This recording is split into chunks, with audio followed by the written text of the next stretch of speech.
All I'm offering is the truth, nothing more. Summary of Outwitting the Devil by Napoleon Hill, written by Alyssa Burnett and Quick Read, narrated by Alex Smith.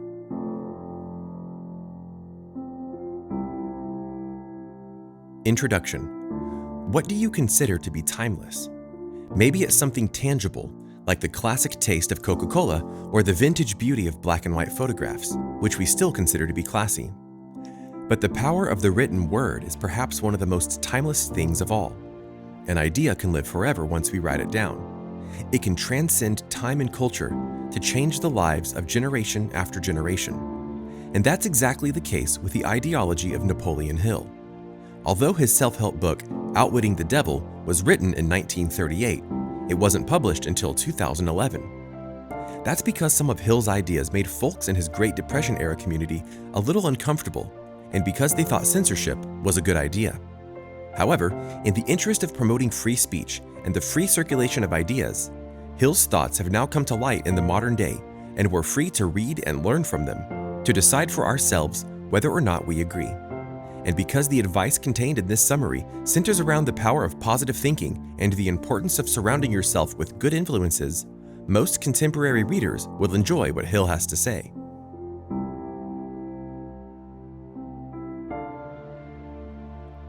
Chapter 1. Fear over faith causes failure. What do you consider to be the leading motivation in your life?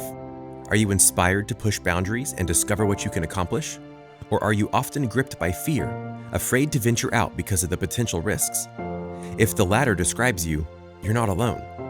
Hill postulates that 98% of people allow themselves to be controlled by fear. He also asserts that it's the most destructive habit you can have. That's because fear causes us to drift through life, controlled by our worries instead of taking control of our own futures. Fear also stunts intellectual growth because it cuts off our desire for exploration and prevents us from pursuing critical thought. Hill also argues that fear is institutionalized and instilled in people from an early age by organizations we associate with having power and authority. Churches, for example, teach children to fear the devil and live conservative lives out of fear of displeasing God. Schools, likewise, instill fear by teaching students to define their self-worth and intelligence through memorizing a series of formulas and facts. Because children are afraid of not measuring up to their teacher's standards or of being considered wrong and stupid, they come to fear getting the wrong answer. This too inhibits learning and growth. For Hill argues that education should exist to facilitate exploration and knowledge rather than depositing a load of formulas into students' heads. Hill observed the power of these fears firsthand as he pursued his own goal, the creation of the first philosophy of individual achievement. As an amateur sociologist and philosopher, Hill wanted to observe people and understand their perspectives on the psychology of success and failure. And as he conducted his interviews, he concluded that people were afraid of individuality and hesitant to pursue personal goals. However, he lacked a concrete conclusion and commonality to fuse his findings together and formulate a singular, solid philosophy. Deciding that connecting with nature would help him combat this problem, Hill took a long walk outside, engaging with the scenery around him while he turned the problem over and over in his mind. And, as he contemplated, he experienced an epiphany, a moment of clarity so sharp that it almost felt as if another voice was speaking from inside him, piercing through the fog and frustration of his own mind. This inner voice pointed out the obvious solution which had evaded him all along. To form a philosophy about individual achievement, he had to break through the fear that was holding him back. Hill recognized the validity of this insight and realized he was more afraid than he'd admitted to himself. His own fear of failing to get the philosophy right was keeping him from coming up with it. And as he put this inner voice's advice into action, Hill came to the conclusion that we all possess a voice just like it, or what he calls an inner intelligence. This inner intelligence is an infinite well of self-belief and positivity which we can draw from throughout our entire lives. However, fear and self-doubt prevent us from accessing it. So, when we push negative self-talk aside and drink from the well of our inner intelligence, we can find the strength and motivation to accomplish our goals. That's exactly what Hill did following his epiphany, and it enabled him to become the father of the self-help genre. Self-help books have since gone on to captivate and enrich the lives of millions of readers for generations, and Hill's work has done the same.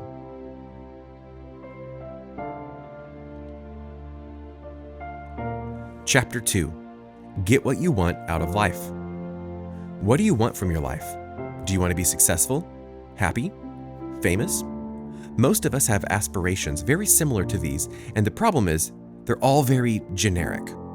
Be happy could imply everything and nothing. Nowhere in this goal do we find a set of actionable steps which lead us to that end goal of being happy. However, if you know your purpose in life, or the thing which would bring you the most fulfillment, you could formulate a series of realistic steps that you can take to make that happen. Hill theorized that specificity makes all the difference in success.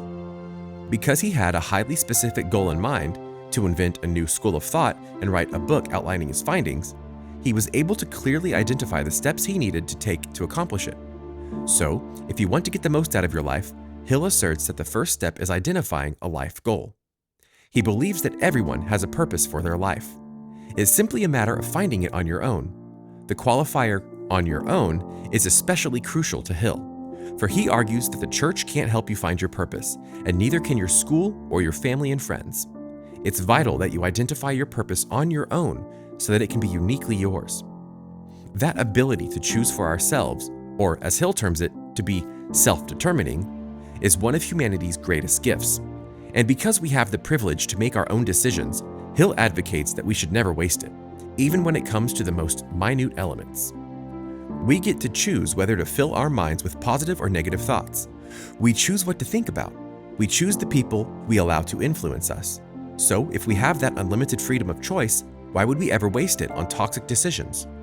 Hill felt this was especially critical to keep in mind during a time of national crisis like the Great Depression. During a time when everyone was giving up hope, the choice to give in to negativity might have seemed unavoidable. But Hill felt that people like Henry Ford were proof of the power of positive thinking. Instead of succumbing to fear like so many of those around him, Ford persevered in the goals of developing one of the biggest automobile companies in America. Although his circumstances couldn't have been worse, Ford proved that circumstances don't define you. Instead, your success is characterized by your determination and positivity. And through his refusal to give up and his insistence on remaining positive, Ford created the first system of assembly line manufacturing and achieved his goal of producing a high-quality car that every middle-class American could afford to buy. So, in short, if Hill and Ford could accomplish their goals through sheer determination and self-belief, you can do the same.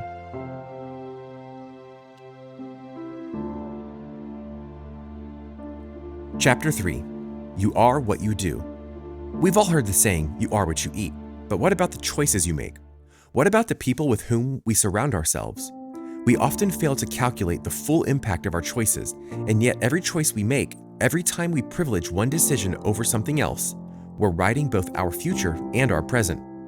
While it's always true that, no matter what bad choices we make, we can reclaim our lives and start again, for better or worse, the choices we make have an unarguable impact on the people we become.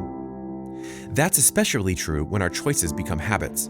After all, a habit is the only distinction between someone who tried recreational drugs in college once and someone whose life is dictated by their next fix.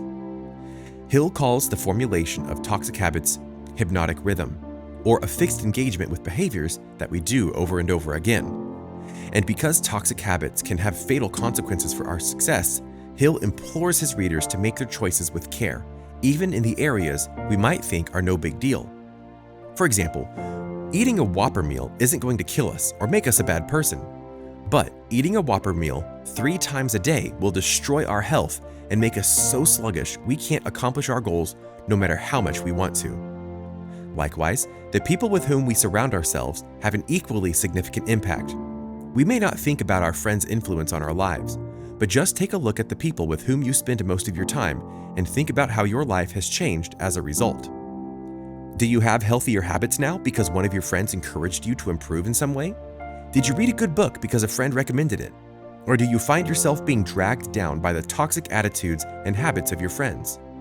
If you feel heavy because your best friend complains to you constantly without ever asking about you, if you stay out all night drinking because your friends pressured you into it, or you find yourself ignoring healthy habits as a result of peer pressure, it might be time to reevaluate your circle of friends.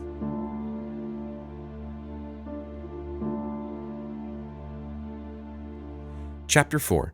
Successful people learn from failure. If we choose the route that was most comfortable for us, we'd probably opt to win all the time, wouldn't we? We would never be passed up for that great promotion, or lose the race or be rejected when we asked our crush out on a date.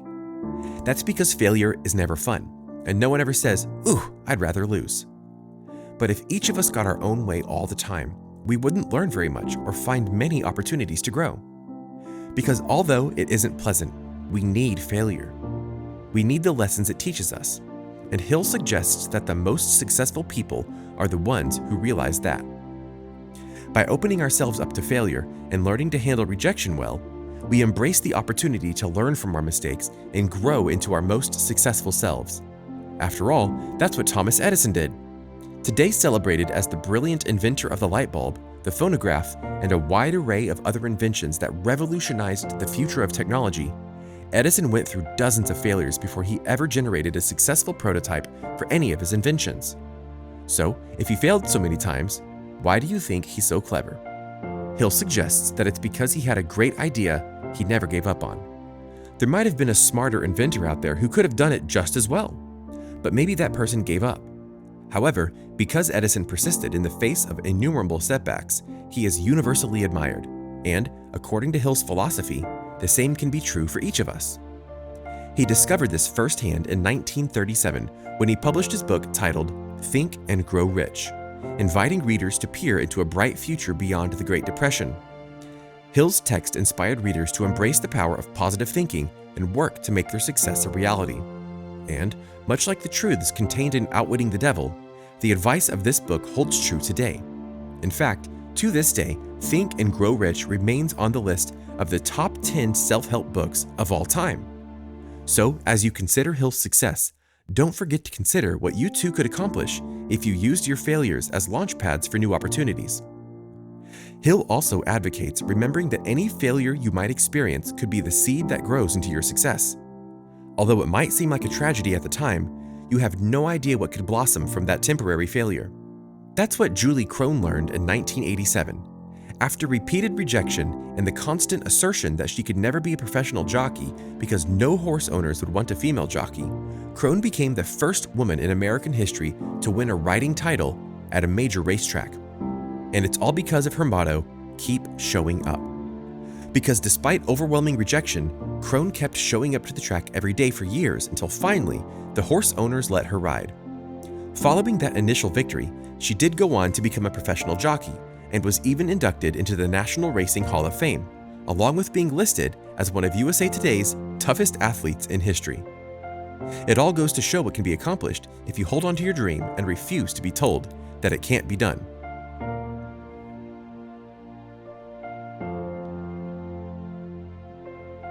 Final summary.